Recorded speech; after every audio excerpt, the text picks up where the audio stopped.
Yeah, how you doing? Welcome back to XCOM Asia, as we visit New York City for Operation Secret Pyre.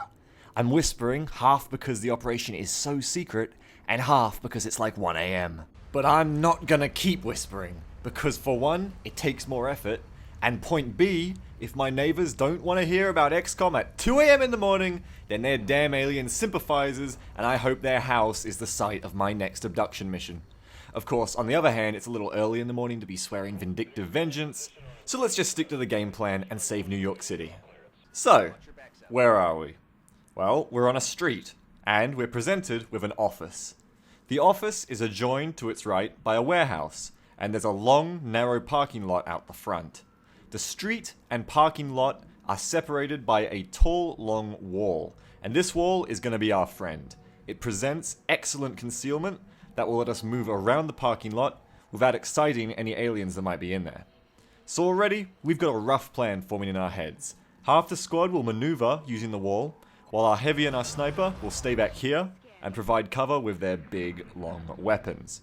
Now, using my assault, my support, and the leftover rookie as the maneuvering team gives me top-notch offense in run and gun, good defensive clutch in the smoke grenade, and 2 frag grenades up close, which is where they need to be.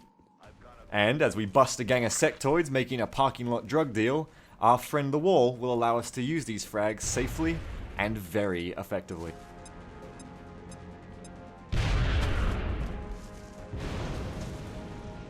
Back at the cover team, prepare for your first XCOM drinking game. Take a shot every time Oakley misses one. Now this latest binge leaves us with only Soylent capable of taking down this sectoid this turn. And we'd have to move him to poor cover to engage this turn. And even if we did, the odds aren't good. In cases like this, don't ask what you can do, ask what will the enemy do. In this case, we know this alien's in a poor position, at long range, in low cover. None of those are good for him. So it's a safe bet that next turn he'll move, to either look for better cover, or to try and rush us. With that in mind, we can attempt to maximize our chances by overwatching and letting him play into it. But this little fellow is entirely uninterested in being shot, so he runs away while skirting both overwatchers. Shot failed to connect. Don't worry, Oakley, people are connecting shots with their mouths as we speak. The sectoid keeps playing coy and eventually draws back into heavy cover. So I start shuffling about and maneuvering my people to get more guns on target. And it's about this time that some more energetic business associates barrel out of the office. These fellows are floaters, and to be honest, they're probably not here to sell me paper, but they definitely are energetic, and it's this boundless aggression that we can use to our advantage in the turns to come. Our plan here is simple. We pull back and cover the 2 wall entrances, wait for the floaters to attack, and fill them with bullets. But, as with many of my genius plans, I've forgotten something elementary. Yeah, you probably guessed it, floaters can float. And fly. So rather than take either entrance, this chap decided to just jump the fence. However, it still works out. He's alone, we've already got some shots in, and he's got no cover. As far as choosing your battles goes, this one's a keeper. 78% is a pretty easy shot, right? Forget about it. Ah, damn it. But on the other hand, 69 is Soylent's lucky number. Now there have been better plans, but in the absence of any opportunities, we're gonna wait here and hope the rest of the floaters are as dumb and angry as that one. And when you want dumb, angry floaters, you're rarely disappointed.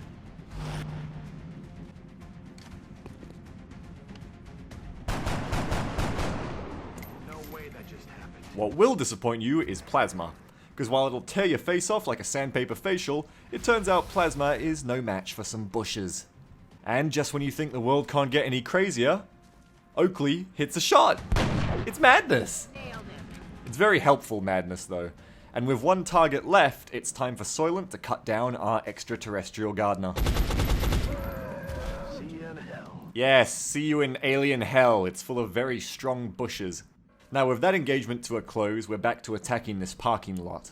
There's still a sectoid on the loose who pieced out when the floaters showed up, and on the wind I hear rather troubling noises.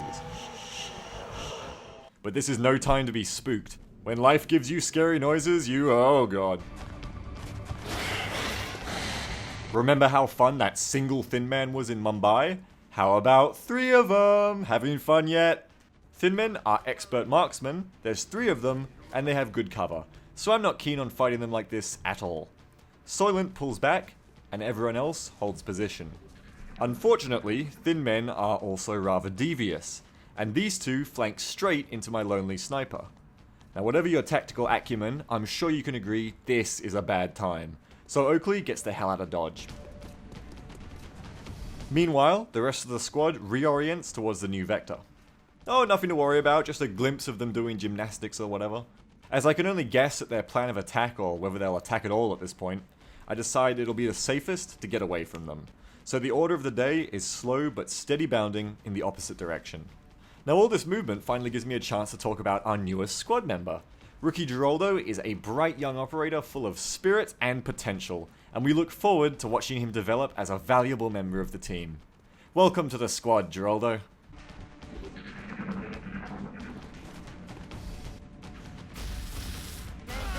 Oh, just like that, huh? Just through two separate walls at once, huh? All right, game, that's fine. And if it wasn't 3 a.m., I might just yell incoherently at you. But the reality is, it is 4 a.m., so I'm just gonna have to be satisfied with some righteous revenge.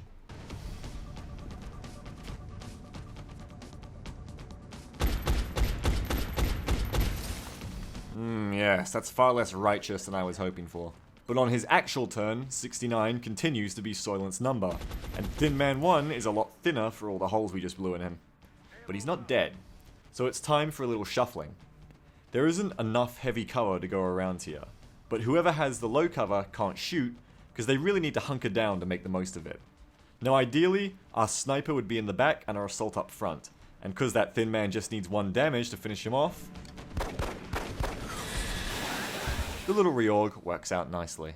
But you know who doesn't care about people hunkered down behind cover at extreme range? Thin Man! Oh, and his buddy's here too. Hey, you don't look so good, let me help you with that. I'm gonna be sick. So this situation is on a knife edge. Zone Out will die unless she's healed this turn. Oakley has the medkit. If Oakley uses the medkit, she can't snipe. And there's 2 things down the road that I need to shoot a lot. So that's rather poor for me. Now, as always, my first backup plan is a rocket. But in this case, there is a very obnoxious car blocking my line of sight for that rocket. And that block means I can only shoot one or the other of them with the rocket, not both. Even so, I really need them to die. So Soylent has a little Thin Man flambe. We've removed the enemy in good cover, and that leaves the flanked one. Zone Out needs to be healed, and Oakley needs to do the healing, which just leaves Wilson. I've been rewatching Battlestar Galactica lately, and there's something Adama says that I repeat to myself a lot in XCOM. Sometimes, you gotta roll the hard 6. It means, as much as I hate to roll the dice, sometimes, it's the only option you have. And that is disaster narrowly averted. With Wilson saving the day, the coast is clear, and we can tend to the wounded before moving on. This? Oh, it's gonna hurt. There's a back alley that'll take us behind the offices, so I send Zone Out and Wilson to check it out, while Soylent and Oakley cover the front. And it's about this time that a familiar face pops back.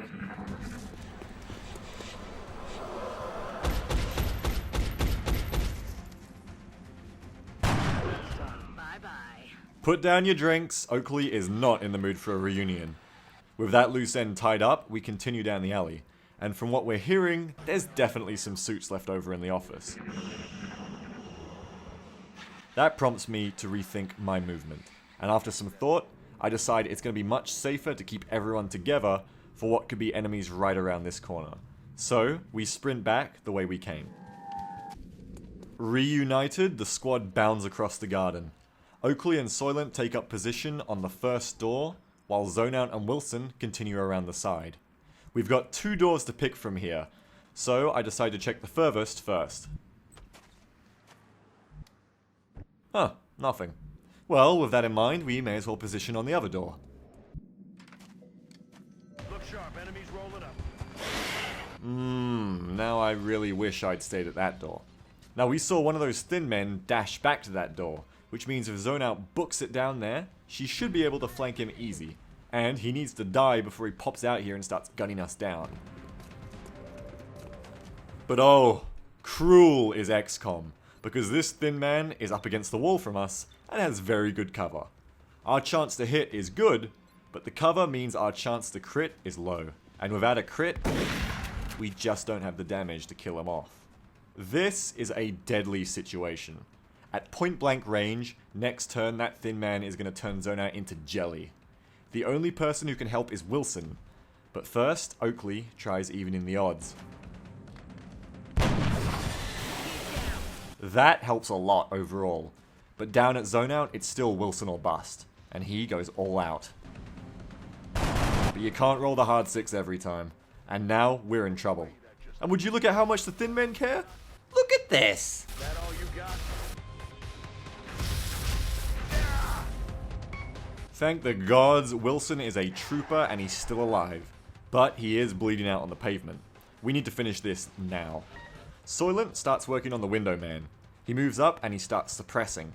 Suppression won't do damage, but it's an ability that can't miss. That thin man now has worse aim, and all those bullets mess up his cover a bit. And finally, if he tries to run, Soylent gets a reaction shot on him. So with that enemy pinned, it's back to Zone Out and her problem. Now I don't want to move in, because if Zone Out moves in, she'll get flanked by the window guy. So we're stuck with an 88% shot. But to be fair, that's a pretty easy shot. Yep. We just missed the 88% shot. Fabulous. Now for whatever reason, Oakley can't see the window man. And I get the feeling Zone Out's about to need a lot of help down there. So Oakley sprints down the building side.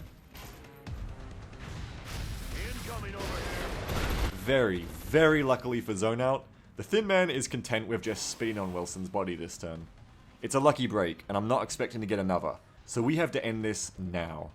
Soylent's been saving a frag all mission, and it's time to use it. Throwing grenade.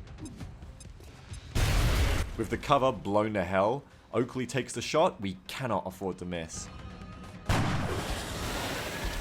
And with Zone Out's flank clear, I'm not taking any more chances. So ends Operation Secret Pyre, and through the sacrifice of brave soldiers like Geraldo and Wilson, New York City is safe. Not that they care in France, where they're making piñatas of me and bashing them with baguettes or whatever, but apart from a little French revulsion, it's a quiet trip back home. Naturally, the guy who risked it all, twice, for the mission, is the only one who doesn't get promoted. Nonetheless, abilities time. For Soylent, heat ammo's extra damage against robotic enemies is very useful against later, tougher foes, so we take that. Zone Out's ability to rapid fire can double her shots at a slight cost to accuracy, which is going to be very useful. And finally, Oakley's choice is a rather tough one. The extra 2 pistol damage from Gunslinger is very useful in a tight spot, but damn good ground gives extra accuracy and defense when on higher ground, and ultimately that is the choice that I think will make her a better sniper.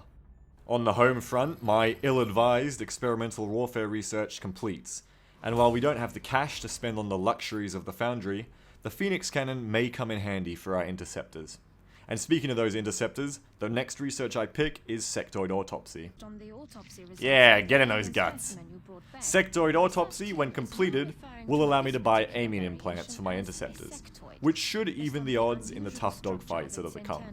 Another important move is getting satellite production back on track, which means we need to make a few bucks. Hey, you wanna buy some tall creepy dudes? They come with their own suits? Yeah, sure, $5 a dude, that sounds fair. After we restart SAT production, and swear never to forget about it again, we return to the holodeck, and in short order, Mexico contacts us with a proposition. Give weapon fragments, get money.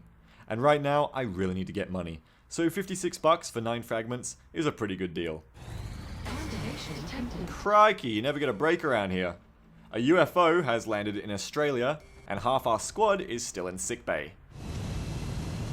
If you've always wanted to visit Australia's deadly reptiles, then tune in next time for Operation Demon Serpent. Until then, mate, stay true blue and have a good one.